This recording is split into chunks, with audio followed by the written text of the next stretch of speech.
Hello students, कैसे हैं आप लोग। उम्मीद करता हूँ बढ़िया होंगे और एक नए लेक्चर में सबका स्वागत है। आज हम प्रॉफिट एंड लॉस के तीसरे पार्ट को कंप्लीट कर रहे हैं। तो बिना किसी देरी के शुरुआत करते हैं 11वें क्वेश्चन से। 11वें क्वेश्चन में क्या कहा, मोहन 16 रुपये में 12 सेब खरीद कर 12 रुपये में 16 सेब की दर से बेच देता है। तो ये क्वेश्चन किस प्रकार से किए जाते हैं, देखिए कि यहाँ पर 16 जो है उसने रुपए में कितने 12 सेब खरीदे और उसने 12 रुपए में 16 सेब बेच दिए। ठीक है, ये मैंने कैसे लिखा है वो समझ गए आप। इसके पिछले वीडियोस में मैं बहुत अच्छे से समझा चुका हूँ कि ये कैसे किए जाते हैं। आपसे पूछा हानि प्रतिशत ज्ञात कीजिए। अब आपको उसके लिए पहले क्रय मूल्य और विक्रय मूल्य पता होना चाहिए। तो आप इस तरीके से क्रॉस में गुणा करोगे, क्योंकि ये 16 रुपये में क्रय किया था तो आप 16 का वर्ग यानी कि 256 लिख दोगे। ठीक है, ये कौन सी राशि आ गई, क्रय मूल्य की राशि आ गई, कुल क्रय मूल्य। इसके बाद में आप इस 12 को इस 12 से गुणा कर दोगे तो आपके पास 144 रुपये ये कुल विक्रय मूल्य आ गया। अब इस प्रकार से आपसे हानि प्रतिशत पूछा है। हानि प्रतिशत क्या होता है, हानि प्रतिशत होता है ना, हानि प्रतिशत होता है क्रय में से हम विक्रय को घटाते हैं और बटे में क्रय गुणा में 100, यानी कि cost price minus selling price upon cost price into 100। अब कॉस्ट प्राइस आपका क्या है 256 माइनस 144 डिवाइडेड बाय क्रय मूल्य कितना है 256 मल्टीप्लाइड कर देंगे हम 100 से। तो इसको हम घटा देते हैं तो यहाँ पर जो है 6 में से 4 गया तो 2 5 1 और ये 2 में से 1 बटा में 256 इंटू क्या हो गया 100। अब इसको आप काटोगे तो ये 16 के पहाड़े में आता है, ये भी 16 के वर्ग में आता है। तो 16 से ये 16 सत्ते 112 और ये टोटल 16 से कट गया इस प्रकार से। अब आप इसको 4 से काट सकते हो, 4 चौक 16 और ये कट गया 25 बार, 25 सत्ते 175। ठीक है, 175 डिवाइडेड बाई क्या हो गया 4 से डिवाइड कर देंगे। 4 से 4 चौक 16 बच गया 1, 4 तिया 12 बच गया 3 बटा 4, यानी कि 43/4% जो होगा इसका हानि में प्रतिशत का आंसर होगा। तो इसका आंसर है दूसरा। ठीक है, तो कैसे किया सॉल्व समझ गए होंगे आप लोग। ये पैटर्न जो क्रॉस तरीके से करते हैं इस प्रकार के क्वेश्चन में इसी तरीके से आपको प्रोसेस को निभाना है। तो ये रहा हमारे 11वें प्रश्न का आंसर। अब करते हैं हम 12वां प्रश्न। तो 12वां प्रश्न कुछ इस प्रकार से है कि एक व्यक्ति 8 रुपये में 6 अंडे की दर से अंडा खरीदता है और 5 रुपये में 3 अंडे की दर से बेचता है। जो भी स्टूडेंट इस वीडियो को पहली बार देख रहे हैं वो समझ लें कि मैं तेजी से इसलिए कर रहा हूं क्योंकि इसी के बेसिक कॉन्सेप्ट को मैं इसके पिछले वाली बेसिक सीरीज में अच्छे से पढ़ा चुका हूं। तो आप वो वीडियोस पहले देख लीजिएगा। ठीक है, तो यहां पर कहा गया कि 8 रुपये में 6 अंडे क्या करता है वो खरीदता है यानी क्रय करता है और 5 रुपये में 3 अंडे क्या कर देता है वो बेचता है यानी विक्रय करता है। तो उसका लाभ प्रतिशत निकालो। तो ये देखो ये क्रय करता है तो हम टोटल क्रय इस तरीके से निकालते हैं 24 रुपये जो है वो कुल मिला के क्रय मूल्य यानी कॉस्ट प्राइस आ गई और इधर से इधर गुणा करेंगे 6 पंजे 30 रुपये, ये 30 रुपये जो है ये कुल मिला के विक्रय मूल्य आ गया। अब आपसे पूछा है लाभ का प्रतिशत। लाभ प्रतिशत क्या होता है, विक्रय मूल्य माइनस क्रय मूल्य बटा में क्रय मूल्य गुणा में 100, यानी कि selling price minus cost price upon cost price into 100। Selling price total कितनी हो गई 30, कॉस्ट प्राइस कितना हो गया 24 डिवाइडेड बाय 24 इंटू 100।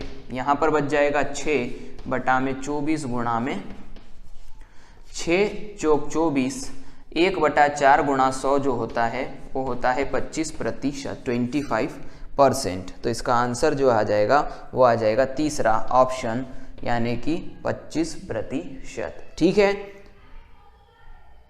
तो ये हमारा हो गया क्वेश्चन नंबर 12 भी कंप्लीट। अब हम करेंगे क्वेश्चन नंबर 13।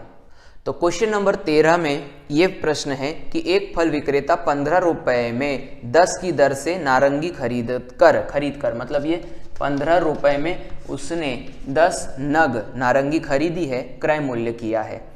25 रुपए में 16 की दर से बेचता है, तो ये 25 रुपीज़ में वो 16 के हिसाब से बेच रहा है।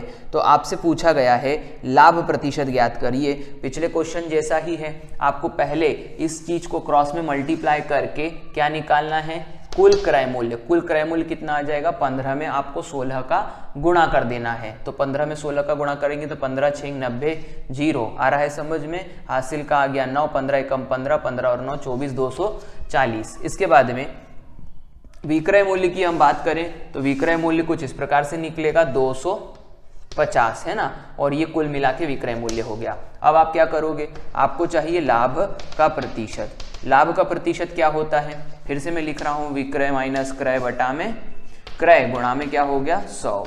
तो विक्रय कितना हो गया 250 माइनस क्रय कितना हो गया 240 बटा में 240 गुणा में कितना हो गया 100। तो यहाँ पर ऊपर तो बच जाएगा 10 बटा में 240 गुणा में 100। अब आप इसको शून्य से शून्य को कैंसिल यदि कर देते हैं तो ये 24 बच जाएगा।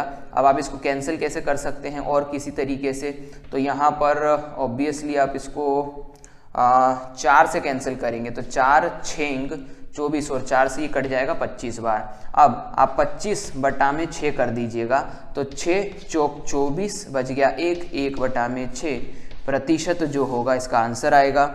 4 सही 1/6 प्रतिशत कहाँ दिखाई दे रहा है, चौथे ऑप्शन पे दिखाई दे रहा है। ठीक है, तो ये हो गया हमारा 13 क्वेश्चन का आंसर 4/1/6%। ठीक है, मैंने कैसे सॉल्व किया उम्मीद करता हूँ अच्छे से समझ में आ रहा होगा। और अब हम करेंगे टोटल क्वेश्चन नंबर 14। अब जो क्वेश्चन नंबर 14 है वहां से मैं थोड़ा धीरे से समझाऊंगा, क्योंकि यहाँ से कॉन्सेप्ट थोड़ा सा आपको ध्यान रखना पड़ेगा कि क्या करना है। एक लड़का 3 रुपए में 4 संतरे खरीद कर, तो यहाँ पर उसने ये कहा कि 3 रुपए में 4 संतरे में, संतरे को नग यानी एक क्वांटिटी कह सकते हैं, तो 4 क्वांटिटी खरीदता है। अब वो कुछ भी खरीद रहा है उससे हमको फर्क नहीं पड़ता, लेकिन उसने 3 रुपए में खरीदा ये हमको पता चल गया। इसके बाद में आगे उसने कहा कि 3 रुपए में 4 संतरे खरीद कर उन्हें 5 रुपए में 6 संतरे के भाव से बेचता है। तो 5 रुपए में 6 नग यानी कि क्वांटिटी के हिसाब से बेचता है। तो प्रश्न में कहा 5 रुपए का लाभ कमाने के लिए उसे कितने संतरे बेचने चाहिए। अब इस प्रकार के क्वेश्चन के लिए आपको क्या करना है, ध्यान देना। आपको यहां पर सबसे पहले एक जो नग है, एक नग यानी एक क्वांटिटी कितने रुपए में खरीद रहा है, तो आप कहेंगे 3/4 रुपीज। ये 4 को इससे डिवाइड कर दिया 3 से, तो एक क्वांटिटी कितने रुपए की हो जाएगी, 3/4 रुपीज की हो जाएगी।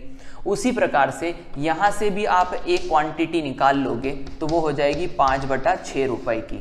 अब देखना यहां पर वो क्या कर रहा था, यहां पर वो क्रय कर रहा था और यहां पर वो क्या कर रहा था, विक्रय। यानी यहां पर वो खरीद रहा था, यहां पर वो बेच रहा है। एक ही खरीदा और एक ही नग बेचा, तो हम ये बता सकते हैं कि एक नग के ऊपर कितना लाभ और कितना हानि होगा। तो यहाँ पर हम कहेंगे एक नग के लिए, ध्यान देना, हमको लाभ निकालना है। तो लाभ कैसे निकालोगे, कितने में बेचा माइनस कितने में खरीदा। तो हम कहेंगे 5/6 माइनस 3/4। क्या करा मैंने, समझ में आ गया। मैंने विक्रय मूल्य में से क्रय मूल्य को घटा दिया तो मुझे लाभ मिल जाएगा। और ये लाभ कितने का होगा, एक नग का होगा। एक नग यानी एक क्वांटिटी का। तो यहाँ पर मैंने एलसीएम लिया यदि, तो मैंने ये करा 5 चौक 20, 6 थी 18 और मैंने 6 चौक 24, ये बेसिक एलसीएम ले लिया मैंने, है ना। इन दोनों को मल्टीप्लाई कर दिया। अब मैं इसको सॉल्व करता हूँ तो यहाँ पर 20 में से 18 गया तो 2 बटा में कितना हो गया 24, और इस प्रकार से 2 एकम 2 और ये 12। इसका मतलब एक नग का मूल्य जो हो जाएगा यानी लाभ जो हो जाएगा, मैं यहाँ पर लिख देता हूँ लाभ किसका, एक नग का, एक क्वांटिटी का 1/12। अब ध्यान देना कि यहाँ पर आपको लाभ एक नग पे 1/12 मिल रहा है। तो यहाँ पर हम ये कहेंगे कि एक नग पे 1/12, इसका मतलब 1 रुपए का लाभ कमाने के लिए आपको 12 नग बेचने पड़ेंगे। क्या मेरी बात समझ में आई। कैसे, इस क्वांटिटी को आप देखने की कोशिश करना कि मैं इसमें क्वांटिटी को कैसे डिफाइन कर रहा हूं। यहां पर 3 रुपए के 4 नग थे, तो आपने एक नग की वैल्यू कैसे निकाली थी? आपने 4 को इससे डिवाइड कर दिया था। तो इसके अंदर जो रेशो था वो समझो, वो रेशो किसका था? ये 3 रुपए का और ये 4 नग का, यानी 3 रुपए में 4 नग। ठीक है, तो रेशो किसका था? रुपए से क्वांटिटी का। उसी प्रकार से यहां पर भी आप देखोगे तो विक्रय मूल्य में ये रेशो किसका था? 5 रुपए में 6 नग, ये रेशो इसका था। उसी प्रकार से जो लाभ का रेशो निकलेगा वो भी कैसे निकलेगा? ये देखिए ऊपर क्या आएगा? ऊपर यहां भी रुपए, यहां भी रुपए, तो ये भी रुपए, तो हम कहेंगे 1 रुपया ऊपर हो गया। और नीचे क्या आता है? नीचे क्वांटिटी आती है, यानी नग आता है। तो 1 रुपए में 12 नग मैंने कैसे लिखे ये बता दिया। अब आपको यहां पर 1 रुपए में 12 नग मिल रहे हैं लाभ के, तो यहां पर हमसे कहा गया 5 रुपए का लाभ कमाने के लिए, 1 रुपए का लाभ कमाने के लिए 12 नग बेचने पड़ते हैं। तो यदि मैं इस 1 रुपए में 5 का गुणा कर दूं तो 12 में भी 5 का गुणा करूंगा, तो यहां पर 5 रुपए में 12 पंजे 60 नग यानी संतरे बेचने पड़ेंगे। क्या आंसर आ जाएगा? 12 पंजे 60, 14 का आंसर कितना हो जाएगा? तीसरा। ठीक है, उम्मीद करता हूं कि आपको ये क्वेश्चन समझ में आ गया होगा। तीसरा ऑप्शन देखो, यहाँ पर क्योंकि मेरे पास ये बुकलेट है, हो सकता है कि उधर जो मेरे PDF बना है उसमें ऑप्शंस इधर उधर हों, लेकिन आंसर मैच कर लेना। तो इसमें क्या आंसर आएगा? 60 नग यानी 60 संतरे। ठीक है, तो ये तीसरा ऑप्शन मेरे बुक के अनुसार सही है, आप वहां पर चेक कर लेना। ठीक है, तो उम्मीद करता हूं आप समझ गए होंगे कि कैसे मैंने ये सारी चीजें करी। मेन बात ये थी कि आप यहाँ पर ये जो रेशियो होता है इसको सही तरीके से पहचान पाएंगे कि नहीं। ठीक है, और यहाँ पर ऐसे प्रश्नों में हमेशा हम यही करेंगे, सबसे पहले एक क्वांटिटी का वैल्यू निकालेंगे और फिर जो भी वो हमें कंडीशन बोल रहा है उस कंडीशन में रखेंगे। ठीक है, क्योंकि उसने यहाँ पर 5 रुपए की बात करी थी, इसलिए मैंने पहले 1 रुपए लाभ कमाने के लिए कितने बेचेगा वो पता कर लिए थे। चलिए, तो उम्मीद करता हूँ क्वेश्चन समझ में आ गया होगा, वरना मुझे कमेंट करना, नेक्स्ट कभी वीडियो में मैं और एक्सप्लेन कर दूंगा। ठीक है, मेरे हिसाब से तो समझ में आ जाना चाहिए। अब आपको क्वेश्चन नंबर 15 करते हैं। क्वेश्चन नंबर 15 में क्या कहा गया है कि एक व्यक्ति ने कुछ केले 1 रुपए में 3 की दर से खरीदा। देखो क्या कहा उसने? 1 रुपए में 3 नग खरीदे, नग यानी क्वांटिटी। फिर उसने कुछ नग, है ना, कुछ बोला। आगे बढ़ते हैं। उतने ही केले, यानी जितने उसने पहले खरीदे थे उतने ही केले 1 रुपए में 2 की दर से खरीदे। 1 रुपए में 2 की दर से खरीदे, मतलब 2 क्वांटिटी में खरीदे। अब प्रश्न में आगे कहा गया है कि इन सब पर 20% का लाभ कमाने के लिए वह इन्हें कितने रुपए प्रति दर्जन की दर से बेचेगा। ध्यान देना, यहां एक शब्द इस्तेमाल किया, प्रति दर्जन। अब ये प्रति दर्जन क्या होता है? यानी कि प्रति दर्जन, दर्जन का मतलब होता है 12। कहने का मतलब है उसको 12 की क्वांटिटी में बेचना है और 20% का लाभ कमाना है। तो वो कितने, क्या कहा उसने? वह इन सब पर 20% का लाभ कमाने के लिए वह इन्हें कितने रुपए प्रति दर्जन पर बेचे, यानी कि उसे 12 केले कितने दर्जन, कितने रुपए में बेचने चाहिए। तो यहां पर हम बात करेंगे कि सबसे पहले तो हम यहां पर यदि हमें 12 बेचने हैं, समझना, तो हमें 12 खरीदने भी पड़ेंगे। अब 12 खरीदेंगे कैसे? तो देखो 1 रुपए में 3 मिलते हैं और 1 रुपए में 2 मिलते हैं, और उसने पहले ही लाइन में कहा है आपसे कि कुछ केले 1 रुपए में 3 की दर से खरीदता है और उतने ही केले, यानी जितने पहले खरीद रहा है उतने ही केले वो 1 रुपए में 2 की दर से। इसमें ध्यान रखना आपको क्या करना है। यदि मैं यहां पर 2 का गुणा करता हूं तो मुझे 6 नग केले मिल जाएंगे। उसी प्रकार से यदि मैं यहां पर 3 का गुणा करता हूं तो मुझे यहां पर 6 नग केले मिल जाएंगे। नग यानी क्वांटिटी। तो यहां पर जैसे कि प्रश्न में उसने कहा कि 6 वो पहले खरीदता है और 6 बाद में खरीदता है। अब आपने यहां पर 1 रुपए के 3 थे, तो यदि आपने 2 की क्वांटिटी में खरीदे तो इसके साथ भी 2 का गुणा हो जाएगा, मतलब कुल मिलाकर के 2 रुपए में आपने 6 नग खरीदे। उसी के साथ साथ यहां पर आपने 3 का गुणा करना है, तो यहां पर 3 रुपए में 6 नग खरीदे। तो कुल मिला करके आपने 5 रुपए खर्च करे खरीदने के लिए, यानी कि क्रय किए, है ना, खरीदे 5 रुपए के कितने? 12 नग खरीदे। ठीक है, अब आपको इन 12 को बेचना भी है, तो बेचना कैसे है वो ध्यान देना है आपको। 5 रुपए की जो राशि है वो आपकी 100% के बराबर हो गई, क्योंकि क्रय मूल्य 100% के बराबर होता है, और आपको यहां पर 120% वाली राशि निकालनी है। उसने पूछा है 20% का लाभ कमाने के लिए वह कितने रुपए प्रति दर्जन बेचे, तो यहां पर आपको विक्रय मूल्य निकालना है जो कि 120% के बराबर होगा। तो यहां से हम इसको क्या कर सकते हैं, सॉल्व कर सकते हैं। ठीक है, ये मैंने हटा दिया, इसका मतलब 5 रुपए 100 के बराबर हो गया, विक्रय मूल्य 120 के बराबर हो गया। उम्मीद करता हूं समझ गए होंगे। अब हम बढ़ेंगे आगे, सॉल्व करते हैं। 5 से काटूंगा तो इसको 20 बार काटूंगा, और 20 से इसको काटूंगा तो 6 बार काटूंगा। तो यहां पर विक्रय मूल्य किसके बराबर हो गया, 6 रुपए के बराबर। ठीक है, तो यहां पर विक्रय मूल्य किसके बराबर हो गया, 6 रुपए के बराबर। और इस प्रकार से तीसरा जो है ऑप्शन इसका सही आएगा, 6 रुपए सही उत्तर है। फिर से एक बार मैं समझाऊंगा क्या मैंने समझाया, क्योंकि थोड़ा ट्रिकी क्वेश्चन है। प्रश्न की भाषा से समझते हैं। एक व्यक्ति ने कुछ केले 1 रुपए में 3 की दर से खरीदे, 1 रुपए में 3 की दर से खरीदे। फिर उसने प्रश्न में आगे कहा उतने ही केले उसने 1 रुपए में 2 की दर से खरीदे, 1 रुपए में 2 की दर से खरीदे। अब प्रश्न में हमें तो नहीं पता था पहले कि 12 खरीदने पड़ेंगे, लेकिन प्रश्न में उसने आगे कहा इन सब पर 20% का लाभ कमाने के लिए वह इन्हें कितने रुपए प्रति दर्जन, दर्जन यानी 12 प्रति दर्जन बेचे।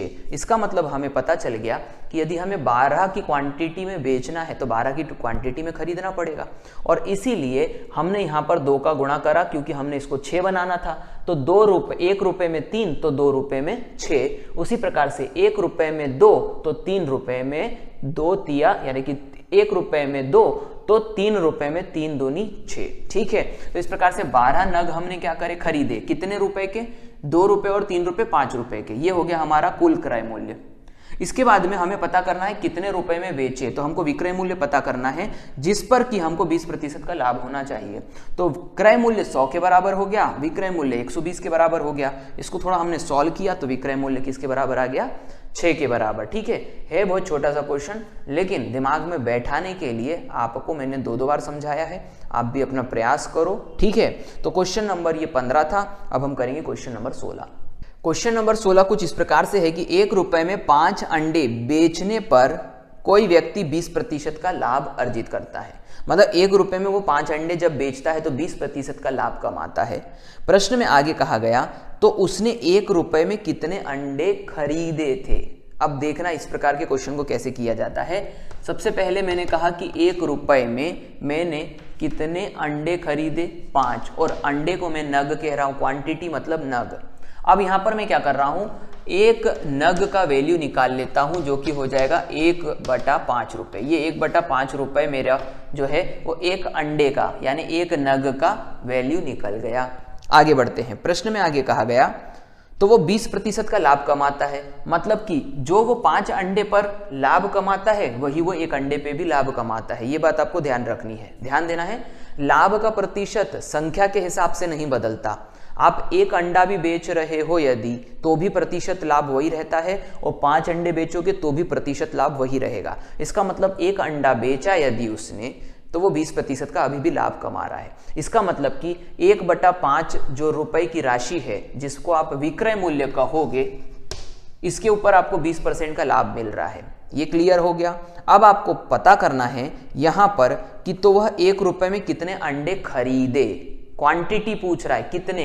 तो हमने कहा कि 1 रुपए में वह x नग खरीदे, x क्वांटिटी खरीदेगा, तो 1 क्वांटिटी 1 नग किसके बराबर हो जाएगा, 1/x रुपए के। और ये कौन सा मूल्य है, क्रय मूल्य।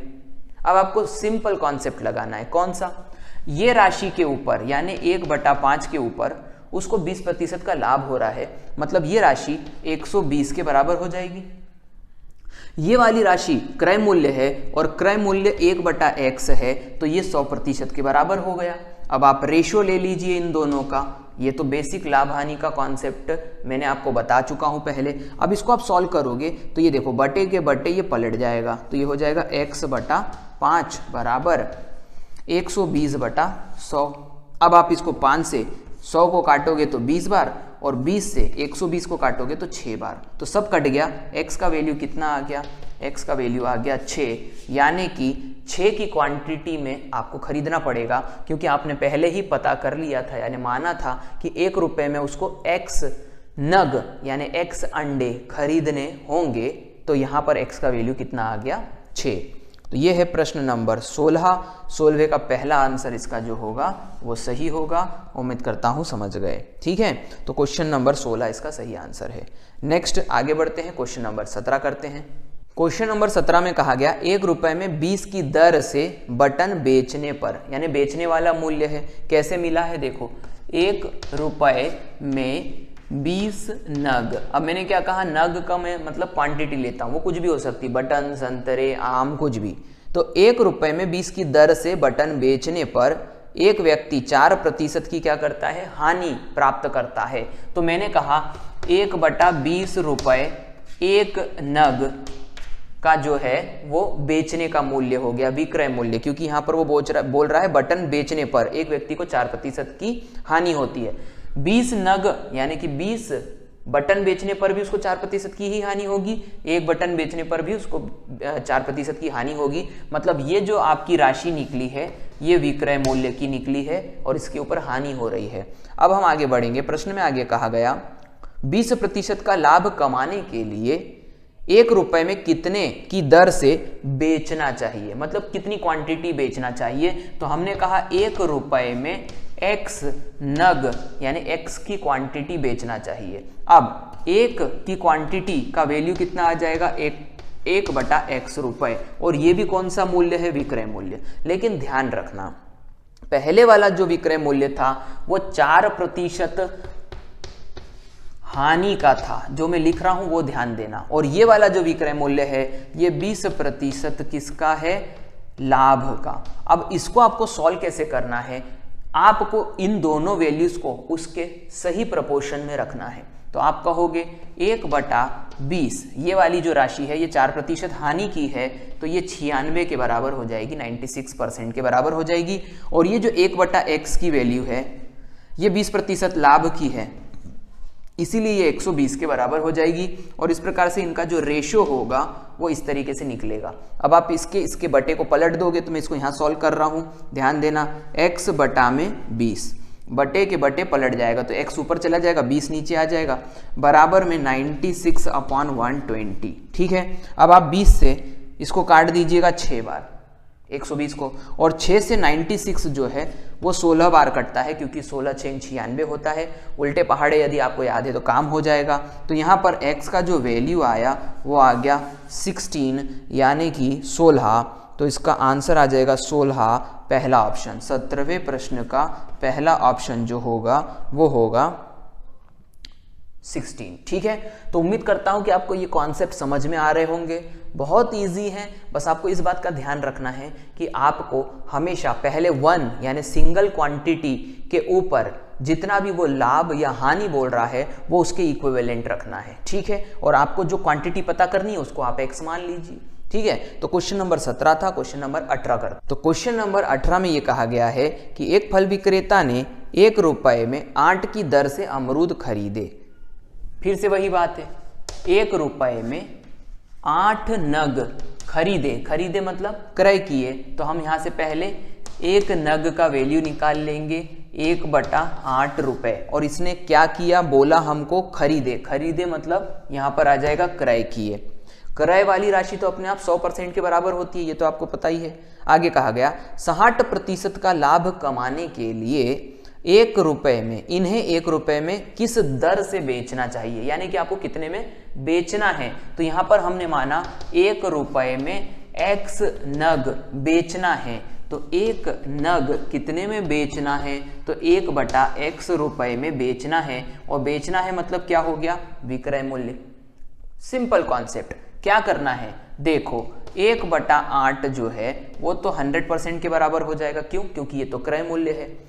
1/x किसके बराबर हो जाएगा? अब ध्यान दो, यहां पर आपको दूसरी लाइन में उसने बोला था 60% का लाभ कमाना है, तो यानी कि 1 नग पे आपको 60% का लाभ चाहिए, और लाभ चाहिए मतलब विक्रय मूल्य किसके बराबर हो जाएगा, 160 के। ठीक है, इस प्रकार से आप इसको रेशो में लेके आ जाना, बटे बटे बटे पलट दोगे तो x बटा कितना हो गया 8, ये हो गया 100 बटा 160।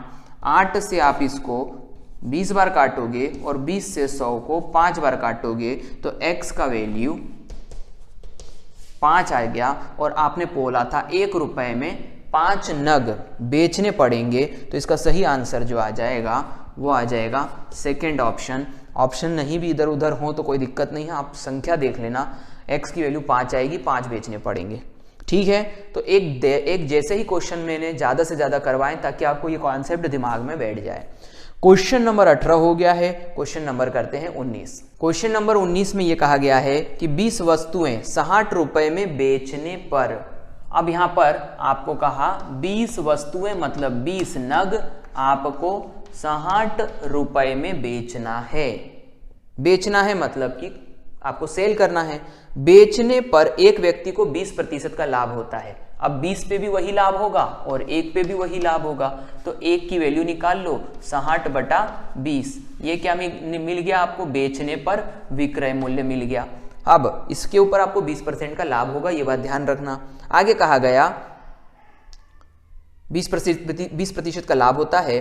60 रुपए में उसने कितने वस्तुएं खरीदी, कितनी वस्तुएं खरीदी, कितनी क्वांटिटी में खरीदी, हमको नहीं पता। हमने कह देना x वस्तुएं खरीदी, कितने रुपए में, 60 रुपए में हमने माना। तो एक वस्तु कितने में खरीदी, तो 60 बटा x रुपए में खरीदी। अब ये खरीदने वाली बात हुई, तो ये कौन सा मूल्य हो गया, क्रय मूल्य। क्रय मूल्य किसके बराबर होता है, 100 के बराबर। विक्रय मूल्य किसके बराबर होता है, लाभ या हानि के बराबर। तो यहां पर आपसे कहा 60 बटा 20 विक्रय मूल्य किसके बराबर है, 20% लाभ मतलब कि 120 के बराबर है ना। लाभ 20% है तो 120 हो जाएगा। और 60 बटा x ये क्या है, क्रय मूल्य, और ये किसके बराबर होता है, 100 के। और इसका आप रेशो ले लीजिएगा, आप इसको सॉल्व कर दीजिए बड़े सिंपल तरीके से। कैसे करेंगे, मैं यहाँ पर 60 से ये 60 कैंसिल कर दूंगा, फिर बच जाएगा 1 बटा 20 बटा 1 बटा x, इसको मैं पलटा दूंगा तो ये हो जाएगा x बटा 20। ठीक है, उम्मीद करता हूं दिख रहा होगा। और यहां पर आ जाएगा 120 बटा में 100। ठीक है, तो यहां पर हम सॉल्व कर देंगे। 20 से इसको कितनी बार काट देंगे, 5 बार, और 5 से 120 को काट देंगे 24 बार। तो यहां पर x का वैल्यू जो आ जाएगा वो आ जाएगा 24, 24। इस प्रकार से आप जो है x का वैल्यू निकाल लीजिएगा। 19वें प्रश्न का जो आंसर आ जाएगा वो आ जाएगा नन, क्योंकि 24 कहीं पर भी दिखाई नहीं दे रहा है। ठीक है ना, ये संख्या दिखाई नहीं दे रही है, लेकिन x की वैल्यू कितनी आ जाएगी, 24। ठीक है, उम्मीद करता हूं कि अब आपको दिमाग में ये क्वेश्चन बैठ गए होंगे कि जब आपको क्वांटिटी पूछी जाएगी कि कितनी क्वांटिटी, तो इस प्रकार से आप निकालेंगे। ठीक है, तो अंतिम प्रश्न करते हैं क्वेश्चन नंबर 20। तो क्वेश्चन नंबर 20 कुछ इस प्रकार से है कि 40 रुपए में 45 आम बेचने से एक फल विक्रेता को 20% की क्या होती है, हानि। ओके, 40 रुपए में 45 आम जो है उसने क्या करे हैं, बेचे हैं कि खरीदे हैं, बेचे हैं। तो एक आम उसने 40 बटा 45 रुपए का क्या किया है, बेचा है। बेचा है मतलब विक्रय किया है, तो उसे क्या हो रहा है, 20% की हानि, मतलब इसके ऊपर हानि हो रही है। ठीक है, आगे बढ़ते हैं। आगे कहा गया वह 24 रुपए में कितने आम बेचे, कितने आम बेचे मतलब क्वांटिटी पूछ रहा है कि 20% का लाभ हो। मैंने कहा कि यहां पर उसको 24 रुपए में x आम क्या करना चाहिए, वह बोल रहा है बेचना चाहिए ताकि आपको 20% का लाभ हो। तो आप एक आम का वैल्यू निकालिएगा जो कि होगा 24 बटा x रुपए। ठीक है, और ये पूरी राशि क्या आ जाएगी, विक्रय मूल्य। अब आप कहोगे सर ये भी विक्रय, ये भी विक्रय। अरे तो भाई वो कह रहा है ना, पहले ही तो कहा उसने, इसके ऊपर क्या हो रहा है उसको 20% की हानि, इस पर क्या हो रहा है उसको 20% का लाभ। अब आप अपनी बुद्धि लगाइए, क्या करें, बोले सर ये जो वैल्यू है ये 20% हानि की है, मतलब कि 40/45 किसके बराबर हो जाएगा, ये जो वैल्यू है ये हानि के बराबर है 20%, तो ये 80 के बराबर रह जाएगी। ये जो वैल्यू है 24/x, ये जो राशि है ये 20% लाभ के बराबर है, यानी 120 के बराबर हो जाएगी। ये रेशो में आपस में बराबर हो जाएंगे। आप इसको सॉल्व कर दीजिए। तो सॉल्व करने के लिए पहले इसको मैं पलटा देता हूं तो वो काम सरल हो जाएगा। 40/45 गुणा में ये पलट करके ऊपर चला जाएगा x/24, ये हो गया x/24, और इसके बराबर में जो वैल्यू आ जाएगी वो आ जाएगी 80/120। ठीक है, अब बड़ा सरल हो गया। 40 से ये 80 कितनी बार कट गया, 2 बार, और ये 24 से 120 कितनी बार कट गया, 5 बार, और 5 से ये 45 कितनी बार कट गया, 9 बार। x 9 और 2, 9 दूनी 18, x की वैल्यू कितनी आ जाएगी, 18, यानी कि आपको इसका सही आंसर मिलना चाहिए 18, जो कि दूसरे ऑप्शन पे दिख रहा है। ठीक है, तो ये क्वांटिटी वाले प्रॉफिट एंड लॉस में क्वेश्चन थे जो मैंने आपको इस वीडियो में करवाए। उम्मीद करता हूं कि आपको ये सारे कॉन्सेप्ट अच्छे से समझ में आ गए होंगे। नहीं भी आए हैं तो कमेंट करा करो ताकि मुझे चीज़ें पता चल सके। तो मिलते हैं नेक्स्ट वीडियो में। Thank you.